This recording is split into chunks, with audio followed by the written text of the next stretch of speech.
Last Sunday ഞങ്ങളെല്ലാം കൂടെ ചുമ്മാ വൈകുന്നേരം ഒന്ന് വെളിയിൽ പോകാമെന്ന് വിചാരിച്ചു. മെയിനായിട്ട് ശ്രീയും ശ്രീയുടെ അമ്മ കസിനൊക്കെ വന്നിട്ടുണ്ടായിരുന്നു. അപ്പോൾ അവർ തങ്കശ്ശേരി ലൈറ്റ് ഹൗസ് കണ്ടിട്ടില്ല. അപ്പോൾ അവരെ അത് കൊണ്ടുവന്ന് കാണിക്കാമെന്ന് വിചാരിച്ചു. അങ്ങനെ ഞങ്ങൾ അവിടെ ഒന്ന് ലിഫ്റ്റ് കയറി. പകുതി വരെ ലിഫ്റ്റുള്ളൂ, അത് കഴിഞ്ഞ് സ്റ്റെപ്പ് കയറണം കേട്ടോ. സ്റ്റെപ്പ് കയറി മേളിൽ വരുമ്പം ഇതാണ് വ്യൂ. നല്ല രസമാണ് കാണാൻ.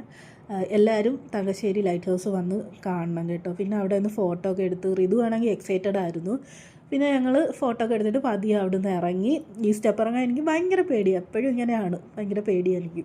പിന്നെ അവിടെ പാർക്കിലൊക്കെ ഋതുവിനെ കളിപ്പിച്ചിട്ട് ഇത് ആ തങ്കശ്ശേരി ബീച്ചാണ്. അപ്പോൾ ഇവിടെ വന്ന് ഇങ്ങനെ സൂര്യനെയൊക്കെ കണ്ട് ആ കടലൊക്കെ കണ്ടിരിക്കാൻ എനിക്ക് ഒരുപാട് ഇഷ്ടമാണ്. അത് കഴിഞ്ഞ് ഞങ്ങൾ അവിടെ നിന്ന് ഇറങ്ങി കൊല്ലം ബീച്ചിൽ വന്നു. നമുക്ക് പിന്നെ കൊല്ലം ബീച്ചില്ലാതെ ഒരു ആഘോഷമില്ലല്ലോ. അങ്ങനെ അവിടെ ഒരു കൈനോട്ടക്കാരനെ കൊണ്ട് ഞാൻ കൈയൊക്കെ നോക്കിച്ച് കുറച്ചൊക്കെ ശരിയായിരുന്നു കേട്ടോ. അത് കഴിഞ്ഞ് നമ്മൾ കടലിൽ കളിച്ച് ഐസ്ക്രീം കുടിച്ച് വന്നിട്ട് വീട്ടിലേക്ക് പോന്നു. അപ്പോൾ ഓക്കെ, ടാറ്റാ.